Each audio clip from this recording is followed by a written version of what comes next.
Thank you for that introduction. And Angela and Martin, thanks for doing this. My pleasure. Great to be here. Let's start by trying to diagnose the problem just really briefly. And obviously, it's a big, broad problem. But when I look at what's been happening in this country for the last 30, 40, close to 50 years now, there are so many metrics that are worrisome. So, as is well known, incomes and wealth for the majority of the population have grown slowly. Recently, we've seen all kinds of health metrics that look bad. Whether it's obesity or diabetes or even life expectancy. We've had years where the average amount of time that Americans living has actually fallen, which is a fairly shocking metric for an advanced country. And so when you look across all of these worrisome measures, including the way that people in this country feel about the country, Angela, I'm interested, what do you think are the fundamental causes that are driving these worrisome developments? I would say that the problems really focus on toxic inequality, unaddressed racism, and general division within society, and they all are interrelated. What we really are seeing is the consequence of not having dealt with race for so long. The health disparities that have been laid bare because of COVID, the interdependence that has really impacted the economy in ways that have been a tremendous shock that we don't really know how to get over. And then having to come to grips with race because of so many people having seen George Floyd murdered on camera really has caused us to have a reckoning. And if something positive comes out of the horrors of this year, it is going to be actually moving forward around issues of race, and a byproduct of that is going to be having an impact on health, the economy, and civil society. Martin, how do you think about this? What we're seeing over the course of 2020, and Angela's so right, it's unfortunate. It's taken a global pandemic and a reckoning on racial equity to bring us here, but we are here at this moment where most people now say, time out, this isn't working for me. I want a reset. And what I really need, we're in a post-World War II sort of situation where we need a massive economic rebuild. And you cannot do that unless the economy is fully inclusive. You can't do that if you've only a few people are going to benefit from that. And, we trace back all the data on inequality. We've seen all the adjust capital, all the corporations that we are tracking in terms of their performance on paying a living wage, building an inclusive, diverse workforce, investing in communities that need that support and need good jobs. We're seeing a sort of a willingness now, I think, an openness to change today that we haven't seen before. And so, Angela's right. It's sort of like you're at this moment where we're beginning to sort of see through the mist a path forward that unfortunately the events of this year has been required to bring us here, but you can see a way forward where more people feel like they have more of a stake and there's a willingness to change. Can you actually foresee a way in which the corporate sector plays a bigger, better role in terms of paying a living wage, in terms of addressing racial inequities, in terms of climate change? And if you can, how does that happen? Are corporations really going to change their behavior, or is the only solution here government action? I like the way that you pose the question because you kind of cut through all my rhetoric around how to answer it. I just can't put a gloss on it when you put it that way, because I can talk about why it's essential, but you're asking, is it plausible? And I sure hope so. I sure hope so. And part of me believes that it is for this reason. It has become so essential. The fate of the nation is now dependent on the very people who have been systematically left behind. The people who are Black and Indigenous and Latinx, people of color. And the economy is dependent on it. The democracy is dependent on it. The economy is dependent on it. And it's happening at a time when corporations are reaching and trying to demonstrate that they get it. all the money that's being put behind Black Lives Matter and Black-led organizations, that's not going to solve the problem, but it certainly does send a signal that we're in a slightly different space than we've been in for the past 50 years. We also do not have a government at the federal level that is taking the lead. And so if corporations thought that this could be like the civil rights movement when the federal government stepped up in response to demands and started moving civil rights legislation and people said, oh, that'll just fix it. It is clear that we can't count on the federal government right now. So corporations have to take the lead. They have outsized influence. They have outsized influence and they need to use it to be able to step into this moment. I am not going to say that it's clear that it's going to happen, but I've never seen it more essential. I've never seen it more front and center. I've never seen so much dialogue about it, and I've never seen so many roadmaps for how to do it. I suspect that we're going to see some courageous ones step up and start to show what it looks like to be leading on racial equity and full inclusion. And that's going to start if public demand stays there, and if we can get government beginning to create the supports that are needed, I think it can happen. I can't swear to it, but I think it can. It's interesting. I mean, in so many ways, American history, it's so hard to be optimistic about racial equity, right? Given our terrible history on this subject. And yet, on this subject, and Martin, I'll be interested to hear what you think about this in terms of the role of corporations. In some ways, I'm actually a little bit more optimistic about the role they may play with racial equity than I am about the role they're going to play on things like climate change. You know, what this comes down to when we look at what the role of businesses can be on racial equity, when we look at why companies should pay a fair and living wage, it must come down to the strong business case. You mentioned the long term. We've seen companies that looked after their workers over the last 6 months in the teeth of this pandemic have outperformed top quintile in our universe of 300 largest companies, outperformed the worst companies by about 20%.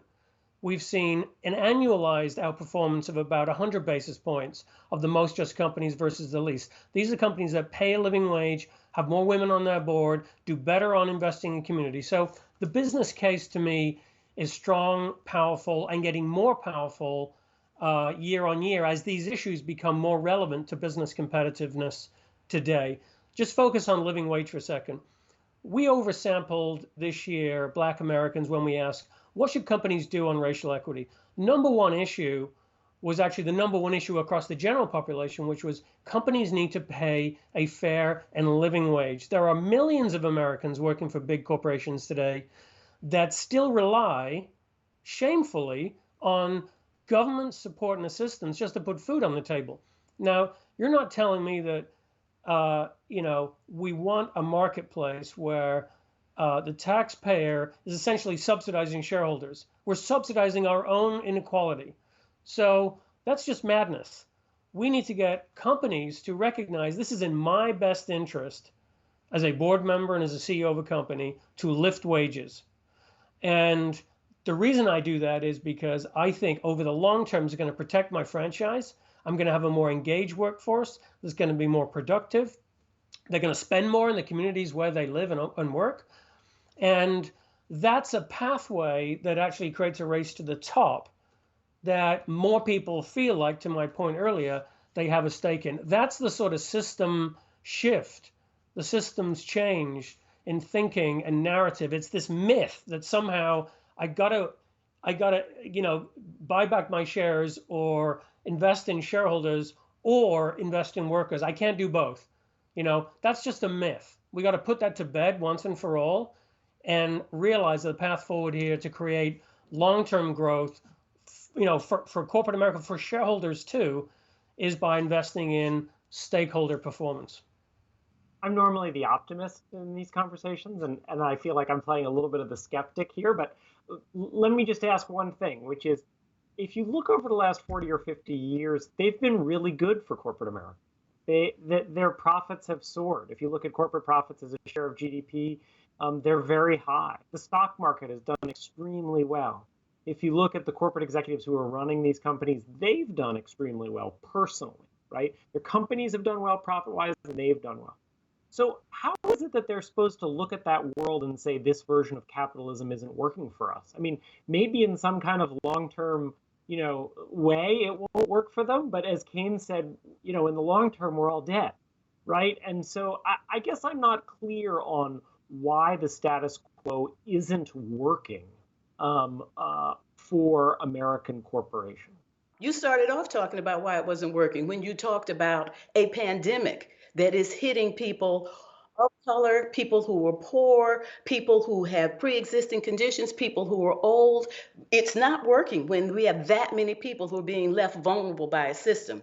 It is not working when that pandemic shuts down the economy, because these are the people who are at the front lines. These are the people who, if they can't go, the economy can't go. It is not working when the distrust is as deep as it is right now, and it actually just follows racial lines in some communities in ways that are just frightening. That when you talk about the long term, in the very, very long term, maybe we're all dead, but we're going to all be dead in the very, very short term if we don't figure out that the long term is the way that we have to think. We have to stop thinking in the short term ways and look at what is inevitable when we look out to the future. And the other piece of good news here is that if we get the equity agenda right, we get everything right. If we get the racial equity agenda right, we actually have an economy that we can count on into the future.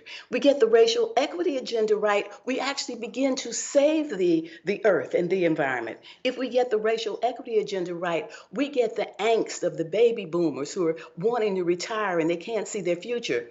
The median age for people who are white in America is 42. The median age for people who are Latinx, which is the fastest growing group among people of color, is 28. The future is dependent on people who are building families, building community, solving problems, and bringing creativity. What that does for the baby boomers, what that does for the economy, what that does for our communities benefits everybody. Let me ask you this, David. Do you feel like a company that invests in its workers will do better than one that doesn't? I don't know. I would like to think that, right? But when I look over the last few decades, what I see is soaring inequality, very slow growing wages for American workers, and really strong corporate profits and stocks. So okay, so play that out. How does that end? Look at the trend line and say, is that taking this country to a better place? Is that going to create the kind of economic engine we need to dig ourselves out of, what are we now, $6-7 trillion hole? Is that creating the kind of incentives that we need around the country to create and sustain good jobs in healthy communities? I don't think so. And so this is about, again, I come back to, we can talk morally all day long, but you want to frame this as sort of an economic systems change. And why should companies see it in their enlightened self-interest to invest in their workforce, in the communities where they operate, and very directly in advancing racial justice? And the reason is because it's going to be better for the companies how they compete, how they attract talent, how they invest in their workforce, how they serve their shareholders. All of those things, I'm not saying this is a direct line and easy, by the way. When we talk to CEOs of companies that we track, none of them will say, well, I'm just in this for the short term and I'm focused less. All I'm really focused on is short-term quarterly earnings. They want to be focused on these other issues because they know it's better for business. So there's a whole other conversation here, which we're not really talking about, which is the role of shareholders and investors and their expectations, and the role that they can play in this process is really important to decision making, as you well know. So I just feel as though if we can just take a step back and say, these trend lines are not good, they are not healthy, and this is a way to really right this ship, this ocean-going liner that we're on. It's not going to move on a dime. It's not going to happen overnight, but it is going to be in the long-term best interest of all of us to do so. The other thing is all the people with power and influence who are asking, what can I do? Now, maybe they're not going to do the thing that's going to be transformative, but I have not experienced people asking at this level, what can I do? And listening. The money that is pouring into the infrastructure to be able to extend this moment with knowledge and advocacy and determination is quite impressive. and corporations are doing things they have not done before. And I believe with Martin that for the economy to thrive going forward, we are going to have to be more inclusive. And when we start to be more inclusive, we are going to reap the benefits as a nation, and that should keep it going. So I expect, and if my expectation comes true, we are all going to be living in a better place, that this is not just another brief second of racial awareness. This is the beginning of transformation around race. And if that happens, it will be better at every level. Well, it's great to hear both of your optimism. After this incredibly trying year in so many ways, I think we can all use a little optimism. So thank you both for doing this, and thanks for the spirited conversation. Thank you. Thanks, David.